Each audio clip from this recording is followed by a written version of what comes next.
اعوذ باللہ من الشیطان الرجیم بسم اللہ الرحمن الرحیم۔ سورۃ البقرہ دوسرا پارہ ہے اور آیت نمبر ہے 185۔ اللہ رب العزت نے قرآن پاک میں ارشاد فرمایا، رمضان کا مہینہ جس میں قرآن اترا، لوگوں کے لیے ہدایت و رہنمائی اور فیصلہ کی روشن باتیں، تو تم میں جو کوئی یہ مہینہ پائے ضرور اس کے روزے رکھے، اور جو بیمار یا سفر میں ہو تو اتنے روزے اور دنوں میں۔ اللہ تم پر آسانی چاہتا ہے اور تم پر دشواری نہیں چاہتا، اور اس لیے کہ تم گنتی پوری کرو اور اللہ کی بڑائی بولو اس پر کہ اس نے تمہیں ہدایت کی، اور کہیں تم شکر گزار رہو یا تم حق گزار ہو۔ بیماری سے مراد یہ معمولی پیٹ درد، سر درد، نزلہ زکام وغیرہ نہیں۔ بیماری سے مراد اگر تم ایسی مرض میں مبتلا ہو کہ صحیح ایک مسلمان ڈاکٹر تمہارے لیے یہ بات تجویز کرے کہ آپ روزہ نہیں رکھ سکتے، آپ روزہ رکھیں گے تو یہ آپ کا مرض جو ہے وہ بڑھے گا اور آپ ہلاکت کی طرف چلے جائیں گے، ڈیتھ کی طرف معاملات ہو سکتے ہیں آپ کے، جو یہ بیماری ہے، یا پھر دیر سے ٹھیک ہوگی، مریض دیر سے اچھا ہوگا، یہ ابھی آپ روزہ نہیں رکھتے تو چند دنوں میں آپ کا یہ زخم بھر جائے گا، یہ بیماری ٹھیک ہو جائے گی۔ تو اس طرح کر کے یعنی خود سے بندہ اندازہ نہ لگا لے تو بس میرا سر دکھ رہا ہے تو میں روزے نہیں رکھوں گا، پیٹ میں درد ہے تو روزہ نہیں رکھنا، تو یہ معمولی بیماریاں مراد نہیں ہیں، ٹھیک ہے؟ وہ بیماری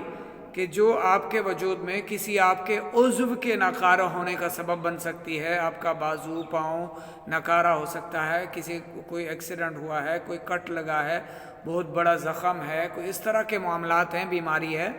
تو اس مرض کی صورت میں آپ کو اجازت ہے جتنے روزے آپ کے بیماری کی وجہ سے چھوٹ جائیں تو اتنے دن آپ اور دنوں میں روزے پورے کریں۔ اور سفر جو ہے، پہلے کے سفر پیدل ہوا کرتے تھے، گھوڑے پر اور اونٹوں پر سفر ہوا کرتے تھے، مہینوں کے سفر۔ آج کل تو ایئر کنڈیشن بسیں ہیں اور جہاز میں سفر کیا جاتا ہے، تو میرے خیال سے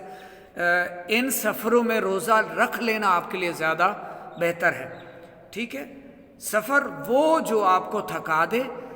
جس سفر کے اندر آپ روزے کی حالت میں وفات پا سکتے ہیں، فوت ہو سکتے ہیں، یعنی اتنا مشکل ترین سفر ہے، پیدل جنگلوں کا سفر ہے، تو آپ اس میں روزہ نہیں نبھا پائیں گے تو نہ رکھیں۔ اگر جہازوں کا، ایئر کنڈیشن بسوں کا سفر ہے تو پھر آپ کے لیے روزہ رکھنے میں کوئی حرج نہیں ہے، روزہ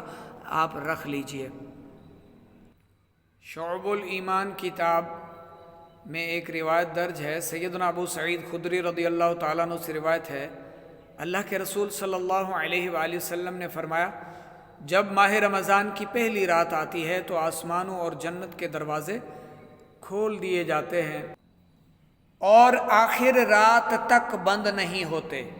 جو کوئی بندہ اس ماہ مبارک کی کسی بھی رات میں نماز پڑھتا ہے تو اللہ اس کے ہر سجدہ کے عوض یعنی بدلہ میں اس کے لیے 1500 نیکیاں لکھتا ہے، اور اس کے لیے جنت میں سرخ یاقوت کا گھر بناتا ہے جس میں 60,000 دروازے ہوں گے، اور ہر دروازے کے پٹ سونے کے بنے ہوں گے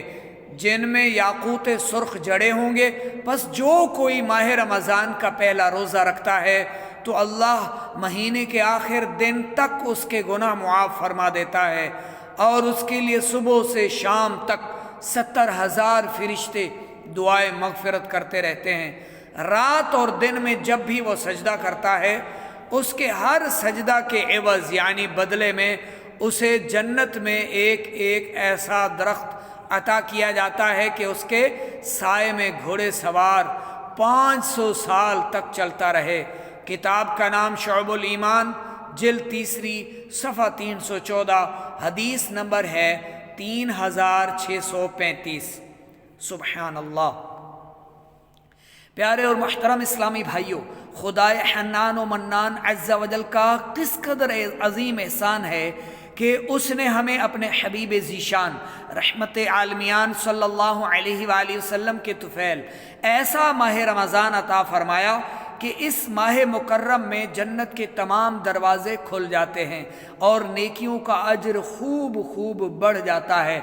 بیان کردہ حدیث کے مطابق رمضان المبارک کی راتوں میں نماز ادا کرنے والے کو ہر ایک سجدہ کے بدلے میں 1500 نیکیاں عطا کی جاتی ہیں، نیز جنت کا عظیم الشان محل مزید برآں۔ اس حدیث مبارک میں روزہ داروں کے لیے یہ بشارت عظمیٰ بھی موجود ہے کہ صبح سے لے کر شام تک 70,000 فرشتے ان کے لیے دعائے مغفرت کرتے رہتے ہیں۔ سبحان اللہ۔